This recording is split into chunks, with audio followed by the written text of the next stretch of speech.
Yeah, man. This is Danny Pepperseed for World of Reggae, together with the one and only Maxi Priest in Heineken Music Hall in Amsterdam. You know, Maxi, Yes. you probably don't remember that, but the first time we met, that was about 19 years ago when you do this song together with Michael Rose, Lion in the Jungle, up at Battery Studio with Mafia and Fluxy. Wow, that was a long time ago. Yeah. I don't seem to remember things from 2 weeks ago, much less 19 years ago. Well, no, but obviously I remember the time that we did the song, me and Michael Rose. I mean, that's my brethren. That's my good friend. We had a ball, you know what I'm saying? It was an honor and a pleasure working with Michael Rose. Michael Rose is a legend. He's one of the, I think he's one of the first to Grammy up the Jamaica Actually, thing. yeah, the first with Black. Yeah, True. Yes, Anthem. yeah, man. Absolutely. Yeah. You know, the great Black Uhuru, Michael Rose. I mean, that was when, to me, Black Uhuru was the thing. You know what I'm saying? Enough respect for them because they break down a lot of barriers. True. They did. Yeah. You know, and actually now, well, 19 years later, we are here again. And, well, you just released your new album, Easy to Love, on VP. 19 years since I spoke to you. Well, we have spoken in between, but that was just some phone interviews for different albums. Okay. I was like, wow, 19 years. That's a long time. Took you a long time to come and talk to me. Yeah, definitely. Wow. We've been going in different directions. No, but that all of this is a joke, by the way. You know, I'm just having a laugh. It's a bit of fun, right? Cool. Anyway, what was the question you asked me? Well, you know, 20 years, or almost 20 years later now, you just released your latest album, Easy to Love. Yeah. Brand new on VP Records, wicked album, and I feel really good about it. yeah. Feel really good about it. You know, I am on so much of a high with the album. It's like I find when some things don't go right, the least little thing kind of disappoints me because I'm on such a high. You know, but hey, that's life. That's how it go. Yeah, well, I know them things there, you know. So no, but the album, like, it was about, well, a little over a year when Bulby sent me a tune and said, "Yo, Danny, hold this tune and play it on your radio show." And he sent me Easy to Love, and I said, "Whoa, I love this tune." And you know, he had the Berries on that same rhythm before, and you know, that tune was so wicked, and I actually I couldn't stop play it, and I played it and played it and played it until, you know, at a certain time, at a certain moment now, I said, well, I played it now for like 10 weeks straight, so I have to kind of ease off on it. But you know, Well, you know that's something? still I nice. appreciated what you just said there, but then you ended it badly because then you're telling me that you're not playing it no more. So that don't make no sense. No, You but gotta now you gotta that's- keep playing it. You know, like the wheels just gotta keep turning. You can't be telling me you're playing it and playing it and then stop playing. Did you hear what he just said? I mean, come on. Oh well, but now there's a remix with Stylo G. So Yes. tell us a bit how that remix came about, because Stylo is a hot young youth, son of Poison Chang, 90s DJ. Yeah, I mean, to be honest with you, the idea of Stylo G was not really my idea. It was VP's idea. Obviously, we wanted to do a remix of it. Me and Bulby spoke about it, but VP really kind of had this thing in their head that they wanted to do this thing with Stylo G, and I thought it came out very well. You know, enough respect to Stylo G. I thought he done a very good job with it. Yeah, so that keeps the tune still in rotation. Now, you know, See, now he's gonna keep on and on and on again playing it. You know, but honestly, I really feel good about that particular track as well because you know, it started out from a friend of mine, Big Dread from Wolverhampton, and he brought the track to me, and then you know what? You lot are making me distract so much, man. Thank you, Jesus. Thank you, Lord. Anyway, what I was saying was is that that track meant so much to me because it was brought to me by a friend of mine, Big Dread from Wolverhampton, and I remember he came to the studio to do a dub play at the time. And he brought the track to me, and I loved the track so much. I didn't realize that that Burris had had a track on there before, right? So I wrote the song on it, and I sent it to Bobby, and Bobby was like, yo, you know, we have to put this out like now, because, you know, it was hot. He loved it just as much as you said that you loved it, and you kept playing it. All right? So he put it out, and then at that point was when VP them kind of started to get interested in the fact that we should do an album together, you know? So that's really where the whole thing started. Yeah, it's a great track, and it's also a great album. Well, there was a previous single released, Every Little Thing. Yeah. That one came out, I think, somewhere in November, December last year. Real nice, solid lovers rock track that we know Maxi Priest for, you know. Well, and then there's the next single, and now in your career you have never been shy to do like a cover version, right? Because some of your biggest hits like Wild World, you know, were cover versions. Crazy Love, from back in the day. So, but my biggest hit, I wrote it. Yeah. I got you there. Yeah, you got me there. All right. But, you know, you also have another cover on the album, you know, which is actually like John Mayer's song, Gravity, which is really like a murder lovers rock version of that song. Love it. Why did you choose that song? What made you choose that song to put on the album? To be honest with you, Bulby chose that song.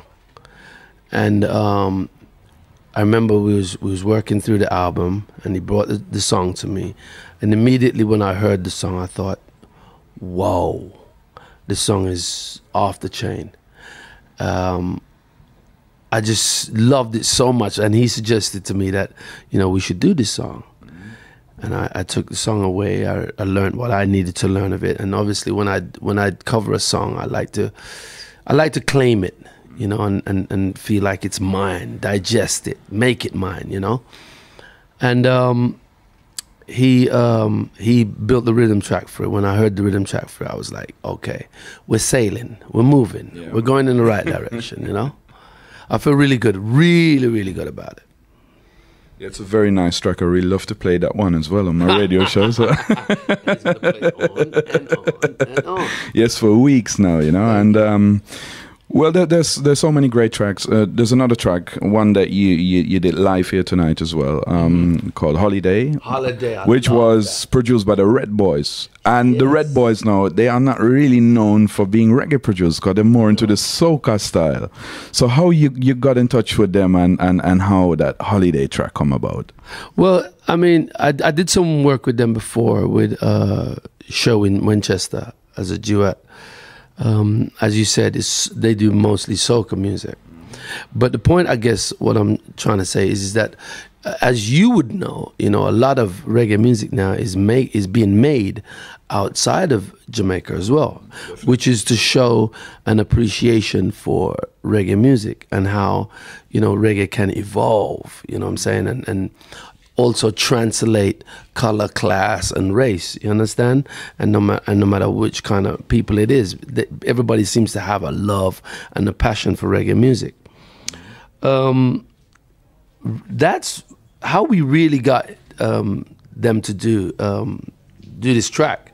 Was obviously, like I said before, we did a duet together with we're in show in Winchester. Found myself in Trinidad in the middle of a competition. We came second in it. You know, I've never really done a soca song before, and then and then found myself in second place in the. I mean, you say it's a festival competition, but it's the biggest competition for soca music, and we came second in the Soca Monarch. I really appreciated their production and the way they work. We became friends. They sent me this track. I was very surprised when they sent me the track. I was like, yo, this is off the chain. You know what I'm saying? But again, like I said, this is just how reggae music has evolved, and how much the world loves reggae music. Yeah, you know, definitely, because reggae is going all over the world, and especially over here in Europe, you have a lot of strong production camps, Yes. mainly like France, Germany as well. Okay. And, you know, things been really going on, and I think by now Jamaica realized that they don't really have the monopoly on reggae music again. Well, you know what? The monopoly is... that's neither here or there. It never has been here or there for me, as far as I'm concerned. You know, the greatest thing is that the thing was born. It was born from a little island, and it's gone across the world, like people like Bob Marley and Dennis Brown and Jimmy Cliff and all these people wanted it to do. So it's going in the right direction that we wanted it to go. Do you know what I'm saying? Because what is the point of having this music if it's only you gonna keep it? Do you know what I'm saying? So I see it as a positive thing that, as you said, the monopoly is not only in Jamaica anymore. I think it is a positive thing. Well, I really think that's a positive thing. Well, you know, not really so much for the Jamaican musicians, because a lot of the bandsmen, them nowadays, they don't really have a job. Also because of the economical pressure, and, you know, it's cheaper to have a European band, you know, so you don't have to fly in like 10 people from Jamaica and those kind of things. But, you know... That's understandable in the economical climate. And a lot of that is obviously because of borderlines and visas and stuff like that. Too. And also, you know, taxes and all this kind of stuff, you know. Airfares, I mean, gosh, you know. But at the same time, I still believe that that was the intention anyway, for it to evolve and move to other people, so that it can just go round and everybody can feel like they're a part of it. And the more we feel like we're a part of it, is the more it will blossom. That's it. Definitely. And well, I think you played a serious role in spreading reggae music around the world, you know. Well, I'd like to think so. You know what I'm saying? That, you know, the self-praise is of no recommendation. But no, I know. That's why I'm saying it. cool. Which I appreciate you saying it. And that only echoes what I just said, which is that folks like myself can be able to be a cog in the wheel and help to turn the wheel, as well as, you know, gentlemen and folks like that, you know, being able to be a part of the reggae music and just making the wheel bigger and bigger and make the thing turn around. Yeah, definitely. Well, let's go back to the album now. You know, there's We've never left the album. We're always with the album, because all of this is a part of the album. Yeah, we are definitely all part of the music business, and this is how it goes. Now, one other track I really like a lot is the one that you did for Sting and for Shaggy, "Bubble My Way" with Assassin. Yeah, we played tonight. I mean, you know, the man himself, you know, Assassin. I remember we were at the ranch and we penned this song. We wrote this song, and you know, Sting was like, you know, Assassin. You know, I personally didn't really think of that. You know, that was between Shaggy and Sting them. And when I heard it back, I was like, wow. Which, you know, I never doubted it. It wasn't a doubt. It was just like, I'd never really thought of Assassin at the time. But when I hear it back, it's like, yeah, man, I hear that loud and clear, you know. And I think he done a superb job. And, you know, enough respect to Assassin 24/7. Yeah, man. Yeah. Now, the album also sees you cooperating back with the artists that you have been working a lot with over the years. You know, like, I think, you know, working together with Beres Hammond started in about 1987, 1988 for the Maxi album, when you did "How Can We Ease the Pain." Yes. And well, you have done some other work together. Yes. You recorded for Beres' label, Harmony House. Yes. Yep. And also we did that duet with Buju as well. Yeah, of course. Yeah. That was one as well on the Man with a Fun album. Absolutely. you know, me and Beres has just got this friendship, you know, and bond that just immediately when we met, it just worked. you know. And when he graced the song, How Can We Ease the Pain for Me, I guess with that particular song, the rest is history. You know what I'm saying? But we've kept a solid friendship, a mutual respect for the art, for the music business, for what we bring to the table, you know. And then obviously our good friend Dennis Brown and Gregory Isaac and Freddie McGregor, part of that family, you know. Yeah, definitely. You know, so this track now you did for the album. Yeah. Was a song produced by Bulby again, Bulby. Together with Tron, Rob Wells, who collaborated with Justin Bieber as well. Yes. So how did that, you know? Well, that's really Bulby again. Do you know what I'm saying? He really kind of brought that to the table, you know. And then when we did the song, I was like, "Yo, Bulby, Beres." And immediately when he went to ask Beres was like, "Yeah, man, 4/4. This is my thing, you know." And he just did it straight away. It was amazing because normally everybody would be like, you know, they'd have to sit around and wait for Beres to bring his thing to the table. You know what I'm saying? Or play dominoes with him for a couple of weeks. Absolutely, you know what I'm saying? But that's that. A lot of people don't understand that, but that's an artist. Do you know what I mean? Just we you know, a lot of people find it strange, but that's the same with Michael Jackson. It's the same with Prince. All these kind of strange things, but people think it's strange. But that's his zone, you know. True. Yeah. True. Now, well, Every Little Thing, Easy to Love. Yeah.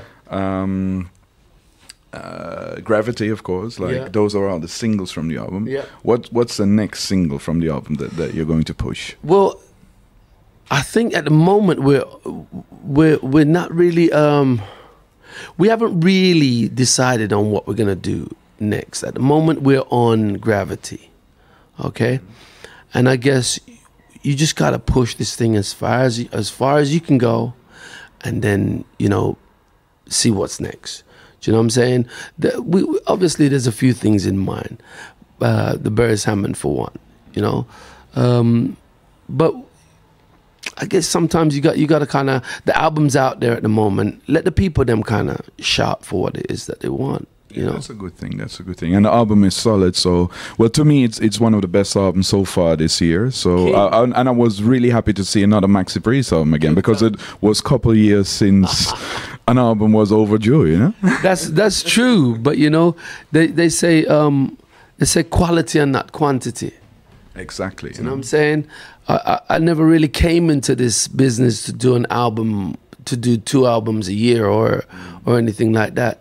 You know, I look at people like, you know, Jackson, Bob. You know, there wasn't a lot of albums. It was more quality than quantity. You know what I'm saying? So I aspire to be, to kind of take that same kind of step. Okay. Yeah. Well, so people, check out the album Easy to Love on VP Records. Absolutely. Maxi Priest. Who's easy to love? That's right. That's right. That's right. If I may say so myself, you know what I'm saying? I am easy to love.